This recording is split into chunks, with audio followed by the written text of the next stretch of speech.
I'm Gilbert Cruz, editor of the New York Times Book Review, and this is the Book Review Podcast. It's the weekend before Halloween. Maybe that means you're dressing up and going to a party. Maybe it means you're very performatively not dressing up. Maybe it means you're carving pumpkins with your kids or watching something scary. Or maybe it means you're reading something creepy. Me, I'm doing all of them, some of them possibly at the same time.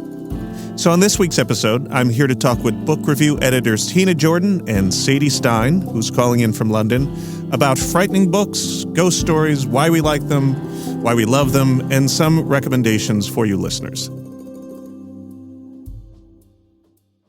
Tina, thank you for being here. Hi, Gilbert. Thanks for having me. Sadie, you were made to be on this episode. Thanks for being here. Thank you for having me. So the three of us are gathered because this is just something that we are naturally interested in, and I think each of us has done a lot of reading into the scary story space. I want to ask each of you to start. What for you makes a good ghost story, and why do you even care about this stuff? Why are you even interested in spooky books? Tina.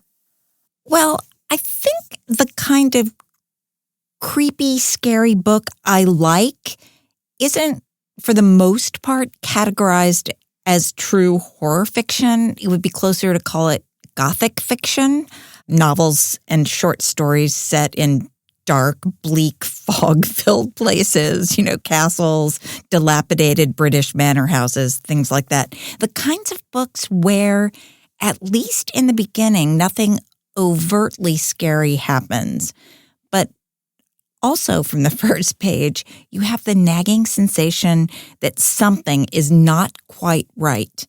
And even sometimes in these stories, there are ghosts. Sometimes there aren't, but there's always a haunting of some kind going on, if that makes sense. Sadie, what is the appeal for you? I think Tina's word haunting is perfect because it's a way for writers to deal with so many kinds of feelings and emotions and things that can't always be spoken or written about easily. But I also just love the coziness of being scared.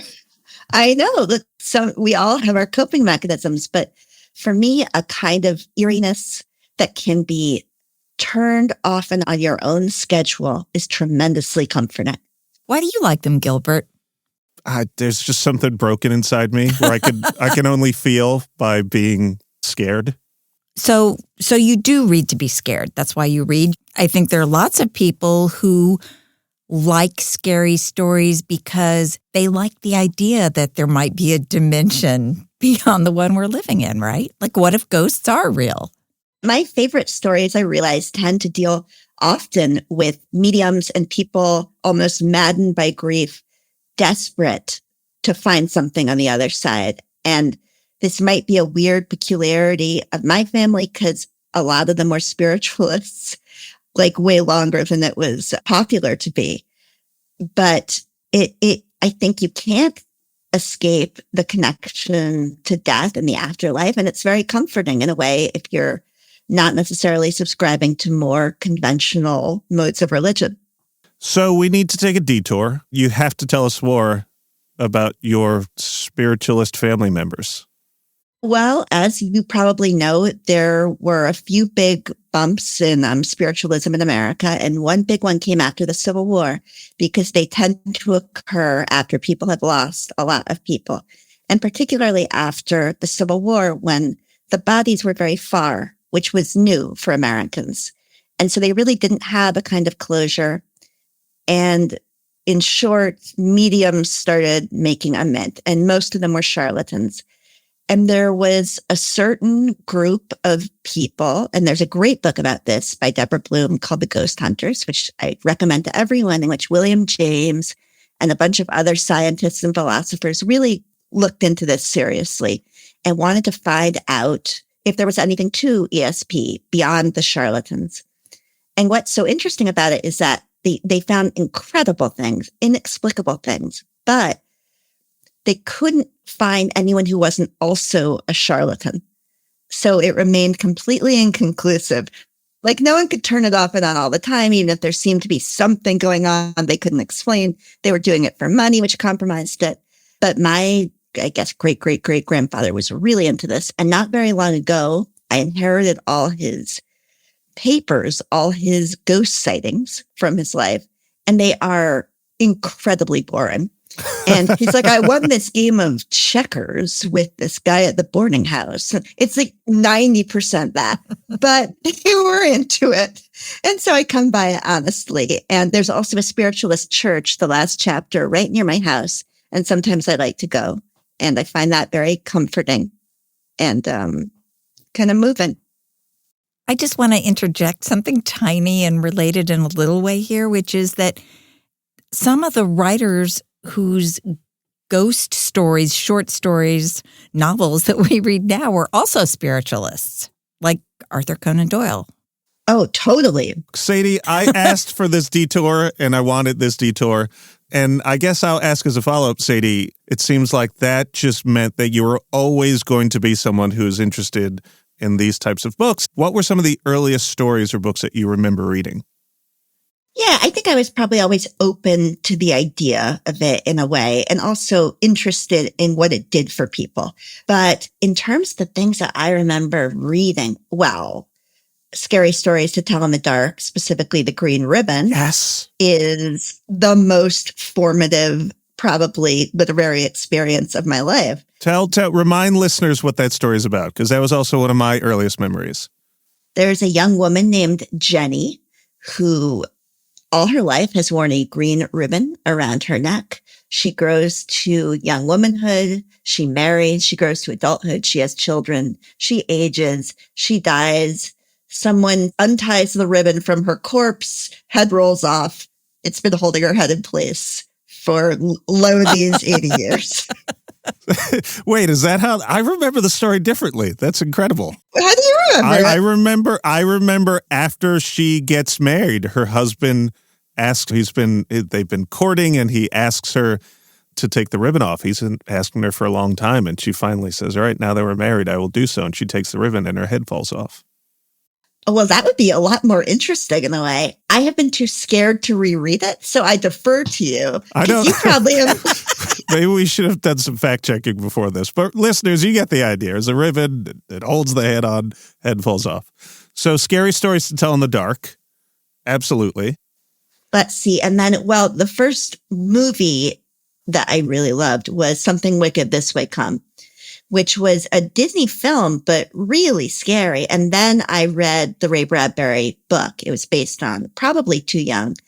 And that just chilled me to the bone in the most delicious way. And I think that's really what got me hooked. We clearly have not talked about this, even though we sit 3 desks away from each other, because both that movie and that book were 2 of my young obsessions. It's impossible to stream the movie now. I had to go see it. They showed it twice at a movie theater in New York a few years ago. But that is a incredible book. Something Wicked This Way Comes about childhood and parenthood and small towns and the Midwest and friendship of little boys. It's great. It's great. It's so scary. I don't know how you saw that on the big screen because it is terrifying enough on a video screen. Again, I think I'm too scared to watch it as an adult. I started to, and it was even scarier than I remembered. Tina, what are the earliest scary books or scary stories that you remember reading? So the first really creepy book I remember reading, and I'm sure Sadie will identify with this, is Rebecca, which I must have read when I was 10 or 12, and which is most emphatically not a love story, but a creepy story of 2 women, one dead, one alive, who are in effect haunting each other. Is that a gross oversimplification, Sadie? I think that's a perfect description of what I consider one of the best novels ever written. And I think it's so annoying when people call it a love story because, first of all, it would be the sickest and most twisted love story ever written. The power dynamic from multiple angles is so messed up. But it's exactly that. It's pure psychological terror with the deftest touch. And for those listeners who haven't read it or who haven't seen the very famous Alfred Hitchcock adaptation of Rebecca, it's essentially a story about a young woman who marries A rich man moves into his mansion, discovers that he was previously married, and there is a metaphorical haunting that takes place of this new young bride. The new young bride, I actually went and copied down a few quotes from the book. Rebecca, that's the name of the dead wife. Rebecca, always Rebecca. Wherever I walked in Manderley, wherever I sat, even in my thoughts and in my dreams, I met Rebecca. So she can't get away from the dead wife. And of course, Rebecca has one of the more famous opening lines of Gothic fiction, maybe of fiction in the English language. I'm going to ask Sadie to quote it for us. From memory. Last night, I dreamt I went to Manderley again. Fantastico. You got it. I was just going to say one thing that's great is the shifting. We mentioned the power dynamics, but the heroine's kind of corruption, the narrator, is she good? Is she bad? You can read this book at different times in your life. And I remember I got it like Tina for Christmas when I was 12 and I felt one way. And then you read it again, maybe when you've been jealous and you feel another. And then as an adult, you read it in a third way completely. And it's full of such psychological insight. And it is so sinister in so many different ways and so beautifully drawn. And has a house ever been a more vivid character? Now, Daphne du Maurier wrote Rebecca.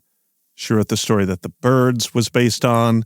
I believe, Sadie, correct me if I'm wrong, isn't there a great collection of her spooky stories put out by New York Review of Books Press?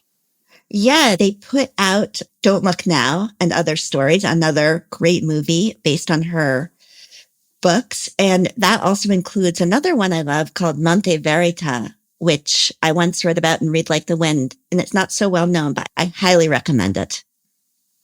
So, Tina, Rebecca was an early favorite for you. What's another one? I wanted to quote this other passage from Rebecca because it shows how the author uses language to connote terror in a really effective way. So here goes. The road to Manderley lay ahead. There was no moon.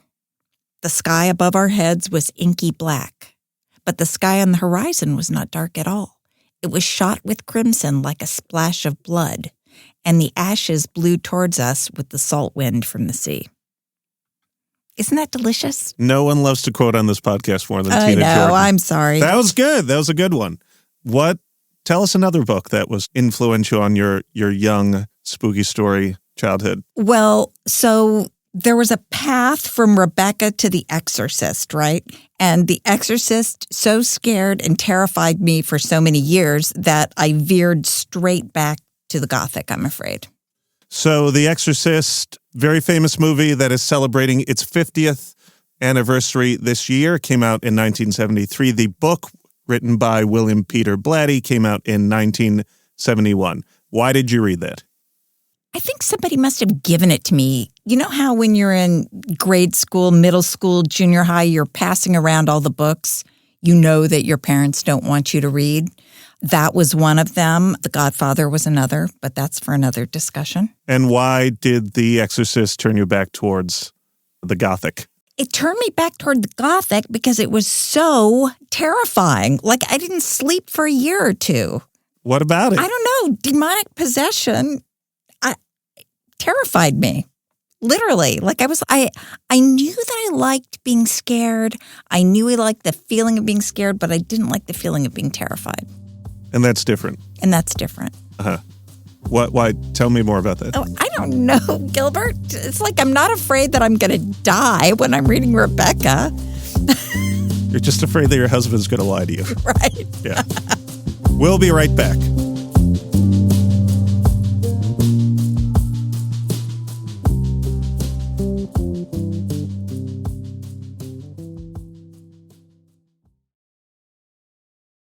Welcome back. This is the Book Review Podcast, and I'm Gilbert Cruz. I'm here with Tina Jordan and Sadie Stein, and the three of us are talking about ghost stories and other creepy books. Gilbert, we have talked about our formative scary stories. What about you?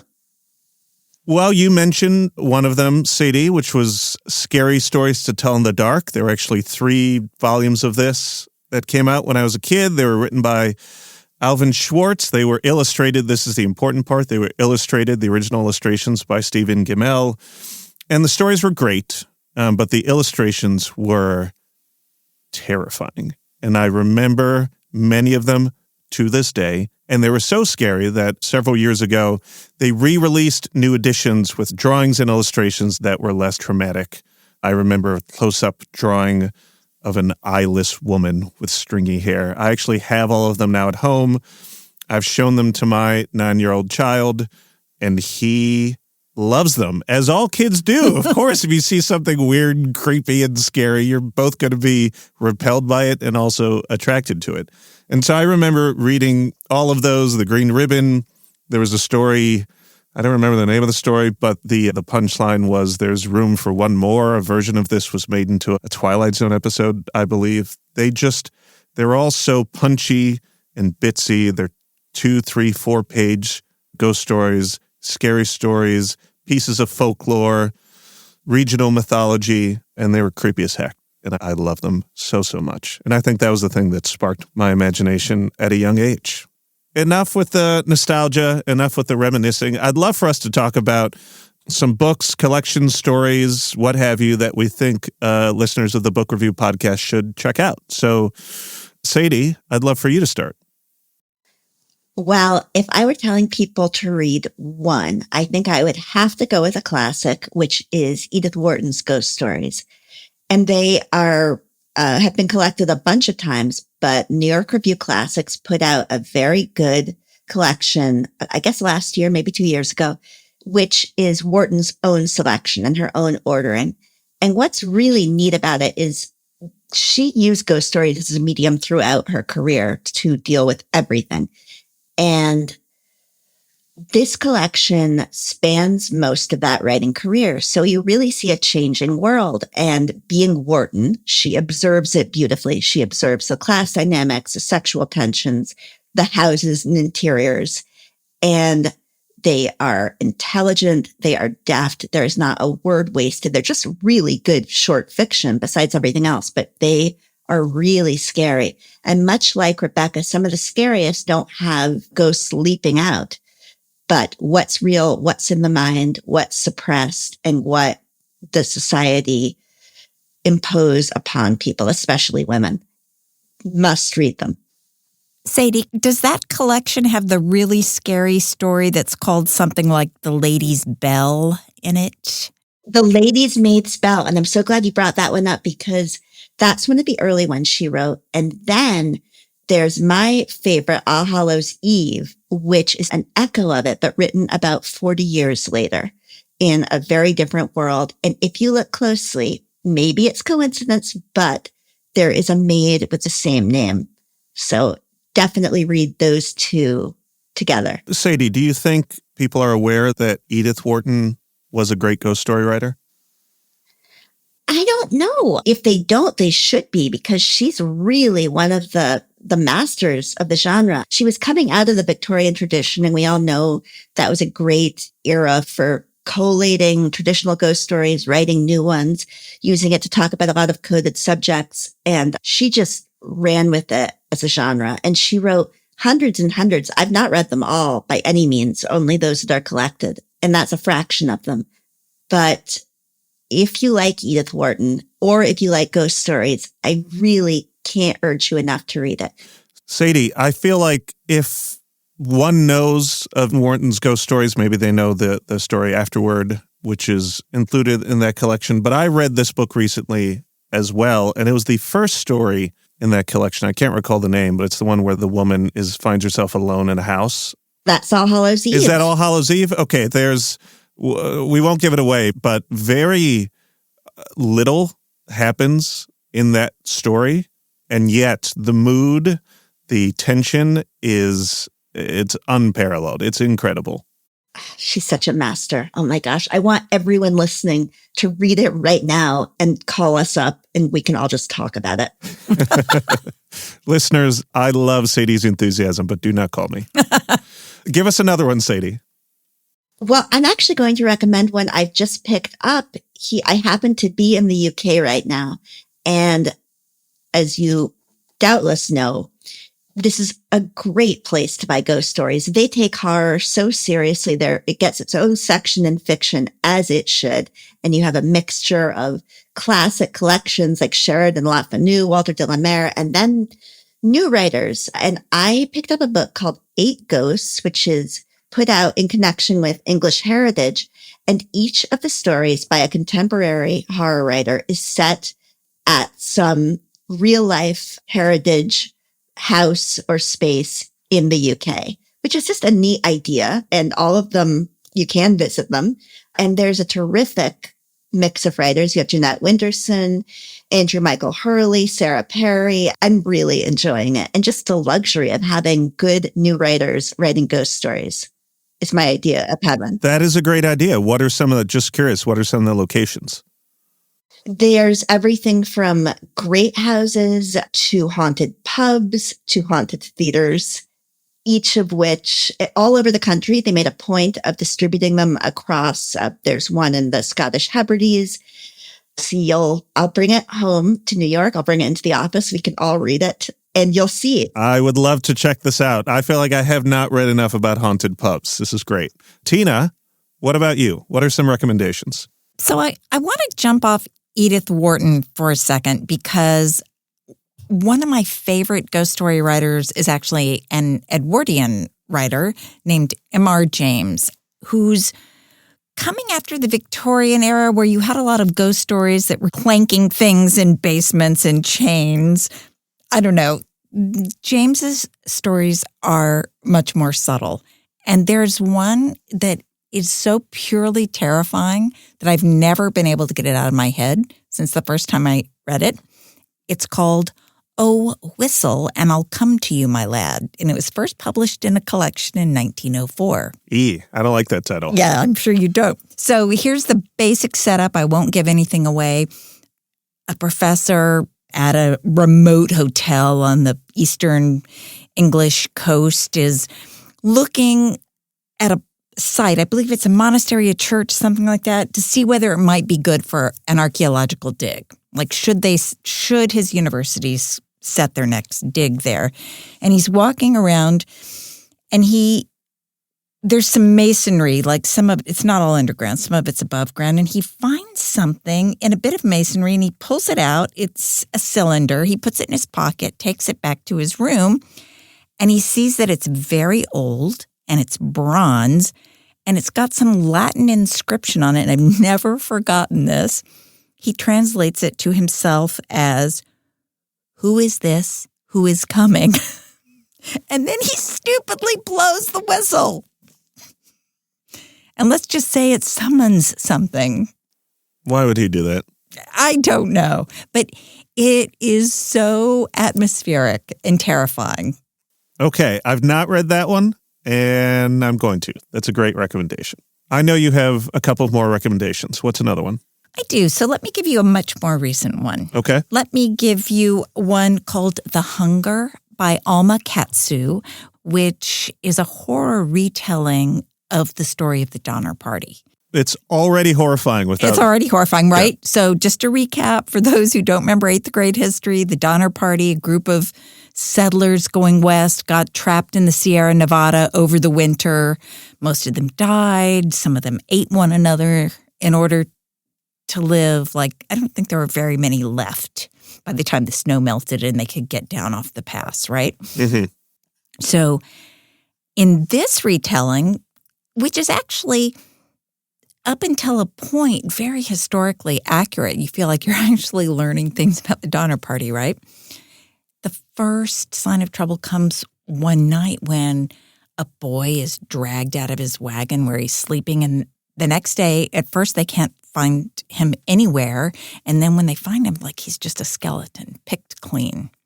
And you're making a face, Gilbert.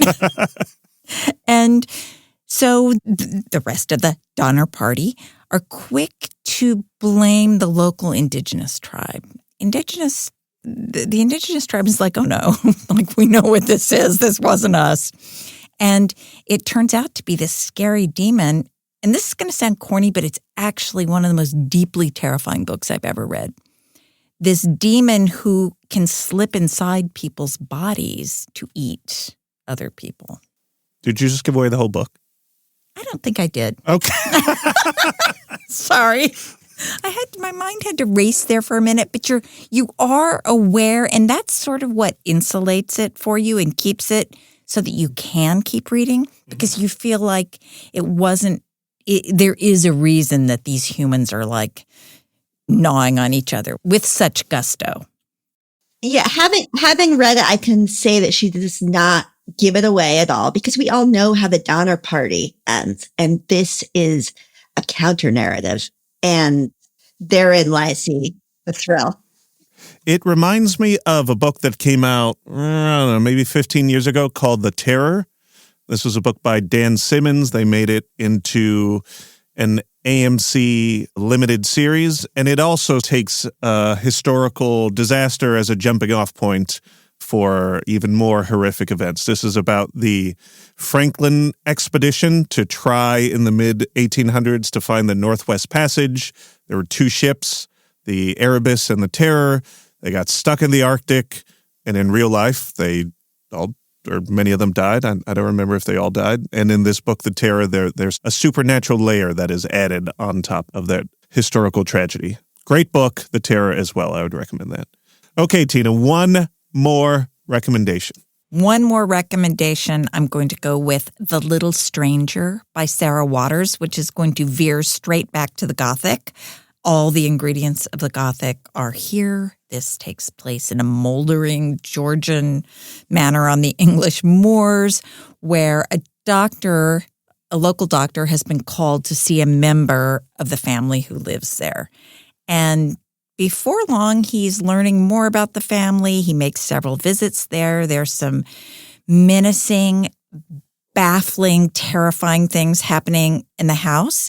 And so your mind is operating on two tracks. Like, you're thinking to yourself as you read, okay, so has this family just fallen on hard times like so many people in the post-war era? Or is there something really sinister going on here? Are the occupants like decaying because of some kind of paranormal force? And it has that thing that I was talking about earlier where you just know in your bones as you're reading that something is wrong, that something is really wrong, but you can't put your finger on what it is. I have always wanted to read that one. And really, I've always wanted to read Sarah Waters. I've just not had occasion to read any of her books. You are in for a treat. I would add to that Affinity, another of her spookier ones, which, yes, is about spiritualism. Also a perfect book, which you have to read. I also think you have to read her last book, which was called The Paying Guests. Oh, it's so good. Which just has some scenes of such menace, including one where a man is getting a shave with a straight razor that is just excruciating. Is he okay? Not going to tell you. Okay. She works in different periods, and each one is meticulously researched, I assume. And they read like they are. And she is a trained historian, and she slips into the vernacular. She's so good. Oh, I envy you the treat of reading her books for the first time. I am very excited, and I imagine there are some listeners who also haven't had the delight of reading much Sarah Waters, so we can go on this journey together. I'm going to mention a couple of books. There's the obvious one, The Haunting of Hill House by Shirley Jackson, and I only mention that as a reason to direct listeners back to a conversation I had earlier this year with the novelist Victor Laval, in which he talked about the book that he has read the most in his life, and that is The Haunting of Hill House, one of the great ghost stories. There's also a book called Hell House by Richard Matheson. Richard Matheson was one of the great sci-fi and horror writers of the mid-century. In addition to Hell House, he wrote the book I Am Legend, which has been made into many movie adaptations. He wrote The Shrinking Man. He wrote What Dreams May Come. He was a great influence on almost every horror writer that came after him. But he wrote a haunted house book called Hell House that came out in the early 70s. And it is creepy, and there's this terrible violent tension, sexual tension underneath the whole thing. I love it very much. There's also House of Leaves, came out in the early 2000s, Mark Danielewski. If anyone has read this, or if anyone is familiar with this book at all, you know it's something that has to be experienced as a physical thing. You have to buy the book because the book is full of footnotes. The book is something that you actually have to manipulate. You have to move it around at points in order to read certain portions of the book. And essentially, there's a lot going on in House of Leaves, but the barest bones summary of the novel is there's a house and it is bigger on the inside than it is on the outside. I cannot imagine a more tantalizing description than that. Gilbert, speaking of Shirley Jackson, have you read the sequel to The Haunting of Hill House? I did read it. That's a book that was recently on the cover of the print New York Times Book Review. Just came out this month. It's called A Haunting on the Hill, and it is by Elizabeth Hand. It's the first authorized sequel to any Shirley Jackson book. Correct. I did read it. You did read it. I enjoyed it. I enjoyed it as well. And I went in thinking I wasn't going to enjoy it because I'm over all these approved by the estate sequels. Yeah. Why did you like this one? I think Elizabeth Hand is a really beautiful writer, and I felt that this was an homage to Shirley Jackson without any imitation. She picked up on the vibe of Shirley Jackson's work without copying it in any way. I agree wholeheartedly. It feels familiar and new at the same time, and I didn't think that rabbits could be as creepy as they are in this book. Well, they're giant in this book, and that is one of the things that makes them scary. It's the rabbits in Jordan Peele's movie Us, and then it's the rabbits in A Haunting on the Hill. Sadie, it is late where you are on the other side of the Atlantic. I would love for you to close out our conversation by mentioning one more book that you think our readers should check out. Okay, I've been debating, and I wanted to say, if you're reading one collection, the Virago Book of Ghost Stories is so good. It's all women writers from the 18th century up through the modern age. It's just so well curated. There's barely a lemon in the bunch. There's some classics, but there's some I'd never heard of. But I think we could not end this conversation without mentioning A Turn of the Screw, just because it started it all. And if you want psychosexual thrills, if you want to be really scared, if you want a great writer seeing what can be done with this medium, you just can't beat Henry James. Henry James and Edith Wharton, they knew what they were doing. Sadie Stein calling in from the United Kingdom. Thank you for staying up late to talk to Tina and I. Thank you so much for having me. It was a pleasure and a highlight of my day. Tina, Jordan, thank you as always for being on. Thank you for having me. That was my conversation with Tina Jordan and Sadie Stein about some scary books you might want to check out this Halloween season. I'm Gilbert Cruz, editor of the New York Times Book Review. Thanks for listening.